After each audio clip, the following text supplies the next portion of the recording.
Terima kasih Anda masih bersama kami di News Story. Pemirsa, sejumlah menteri meninjau pelaksanaan hari pertama sekolah rakyat di Cibinong, Jawa Barat. Para menteri memastikan fasilitas lengkap dan siap digunakan untuk siswa.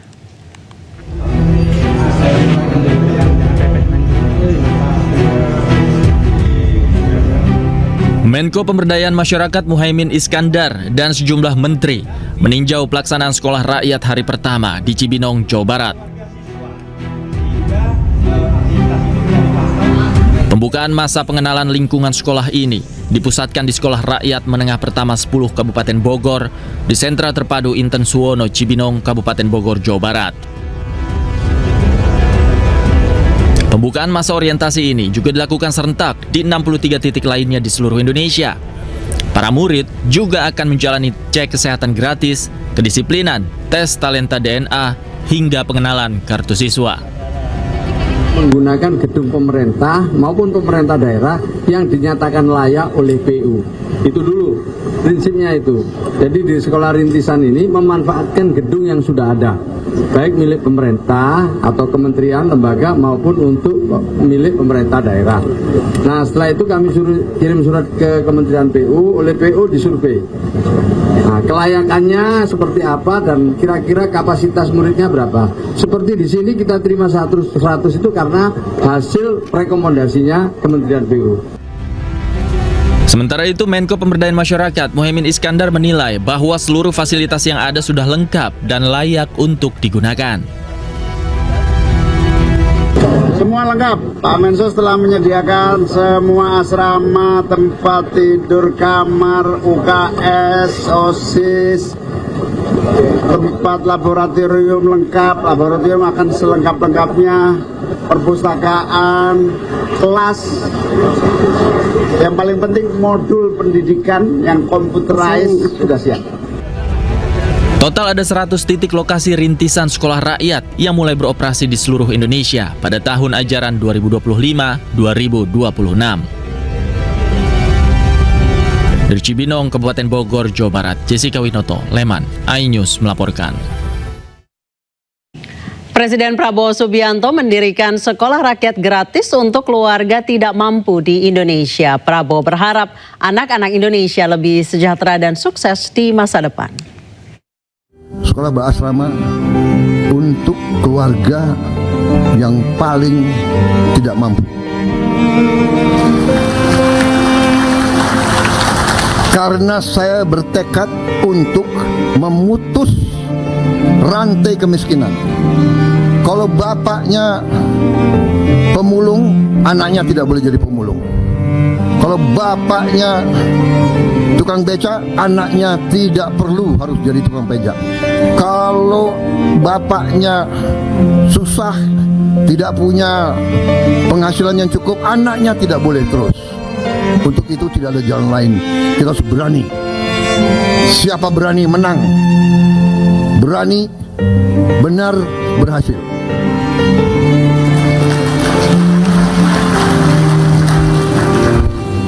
Berani dulu, baru benar.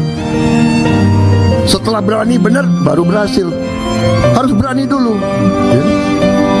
Kalau nggak berani, kita nggak bisa dapat apa-apa. Saudara-saudara, kalau Anda perhatikan, ini profil calon yang akan masuk jadi peserta didik. Namanya Naila, ya. Orang tuanya penghasilannya kurang dari 1 juta, padahal jumlah tabungannya 5 orang. Itu rumahnya di kanan.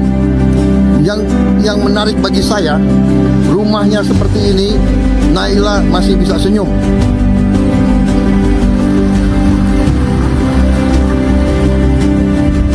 Saudara-saudara sekalian, rekan-rekan pura, ini perjuangan kita. Sisa hidup saya, perjuangan saya adalah untuk merubah nasib Naila di Indonesia. Kita ke informasi lainnya, pemirsa. Kontingen Indonesia mendapat kehormatan sebagai barisan pembuka dalam parade Bastille Day atau Hari Nasional Prancis. Melalui partisipasi dalam Bastille Day 2025, Indonesia mempertegas perannya dalam penguatan diplomasi pertahanan. Dan berikut liputan jurnalis iNews Masirom.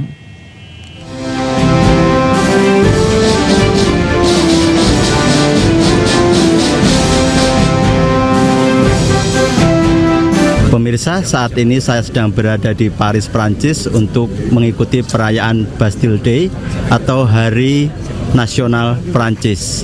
Di belakang saya tampak pasukan TNI sebagai peserta parade. Pada parade Bastille Day tahun ini, TNI mengirimkan 504 personil terdiri dari pasukan TNI 3 Matra dan juga Taruna Akademi Militer. Pasukan TNI ditempatkan di bagian paling depan parade sebagai tamu kehormatan. Ratusan prajurit yang terdiri dari 261 prajurit dari Trimatra, Darat, Laut, dan Udara serta 189 pasukan Lokananta mengikuti parade Bastille Day atau Hari Nasional Prancis di Paris, Prancis. Kontingen Indonesia mendapat kehormatan sebagai barisan pembuka dalam parade Bastille Day, menjadi pasukan defile terdepan dan melangkah tepat di hadapan podium tempat Presiden Emmanuel Macron yang menyaksikan jalannya parade di Place de la Concorde. Kontingen Indonesia tampil dengan formasi tertata rapi dengan langkah yang presisi serta menunjukkan profesionalisme kuat. Selain menjadi pasukan defile, kontingen Indonesia juga memperkenalkan budaya melalui tarian daerah Indonesia. Secara umum tugas pokoknya adalah melaksanakan kegiatan parade dan defile. Cuma kita melaksanakan kegiatan dalam rangka diplomasi kebudayaan untuk pendekatan kepada teman-teman tentara di sini. Kita melakukan kegiatan diplomasi budaya. Ada tari kecak, ada tari reok Ponorogo, ada tari saman, ada tari Dayak, ada pematahan, MP, ada tari Paculaju dan sebagainya untuk membaurkan kita dengan mereka sehingga walaupun ada perbedaan bahasa dan budaya tapi bisa bersatu. Melalui partisipasi dalam Bastille Day 2025, Indonesia mempertegas perannya dalam penguatan diplomasi pertahanan. Tim Liputan iNews melaporkan. Sebuah rekaman video memperlihatkan pejuang Al-Quds menyerang tentara Zionis, penembakan mortir terekam dan menghancurkan kendaraan tank musuh.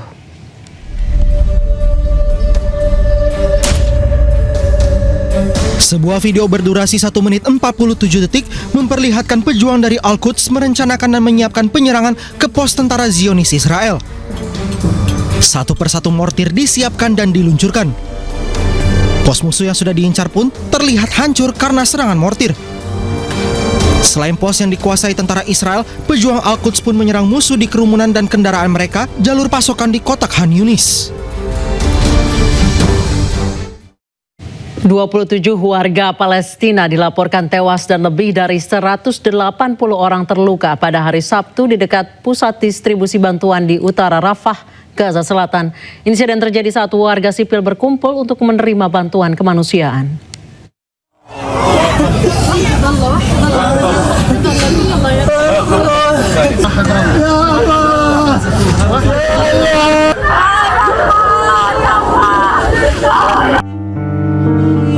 Tujuh warga Palestina dilaporkan tewas dan lebih dari 180 orang terluka di dekat pusat distribusi bantuan di utara Rafah, Gaza Selatan. Insiden terjadi saat warga sipil berkumpul untuk menerima bantuan kemanusiaan di titik distribusi Al-Sakos. Banyak korban luka dibawa menuju suasana duka dan trauma di kompleks medis Nasser.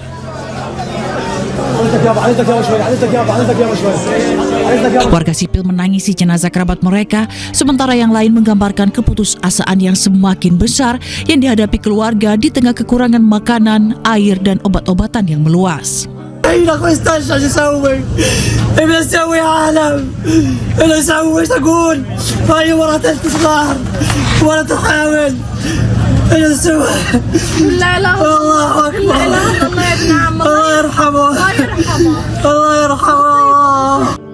Insiden ini terjadi di tengah situasi kemanusiaan di Gaza yang masih kritis. Sejak dimulainya perang Israel-Hamas pada 7 Oktober 2023, menyusul serangan mematikan Hamas di Israel Selatan, lebih dari 57.000 warga Palestina telah tewas dan lebih dari 138.000 lainnya terluka, menurut otoritas kesehatan Gaza. Tank milik tentara Zionis Israel menembakkan peluru ke seorang lansia di Palestina. Sebaliknya, pejuang warga Palestina dengan berani melempar bom di kendaraan tank milik Zionis tanpa sadar menjadi target drone.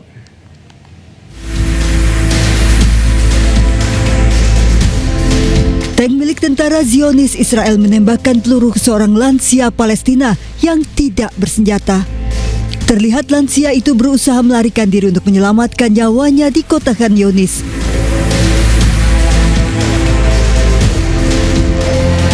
Sebaliknya, pejuang warga Palestina dengan berani melempar bom di kendaraan tank milik Zionis tanpa sadar menjadi target drone. Serangan gabungan oleh pejuang penentangan ke atas 2 tank Israel ini terjadi di semenanjung Gaza. Beruntung mereka selamat setelah meledakkan 2 tank tempur karena bersembunyi di terowongan.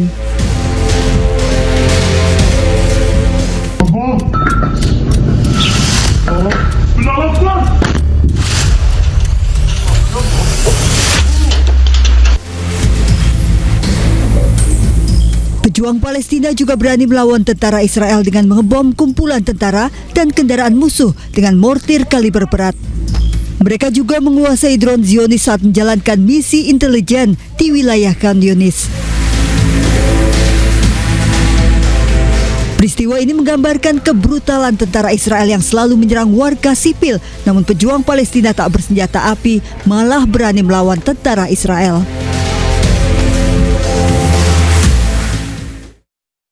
Pesawat tempur pendudukan menargetkan sebuah gedung di sekitar Universitas Islam di kota Gaza. Sementara di Jabalia, Gaza Utara, sebuah sekolah pengungsian menjadi sasaran serangan udara oleh militer Israel.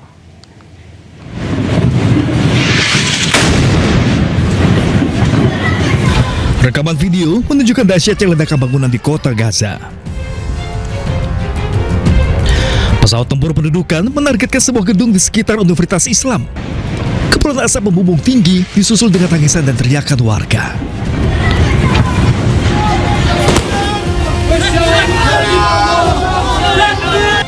Di Jabalia, Gaza Utara, puluhan warga Palestina termasuk wanita dan anak-anak dilaporkan tewas atau terluka dalam dugaan serangan udara Israel terhadap sebuah sekolah yang menampung para pengungsi.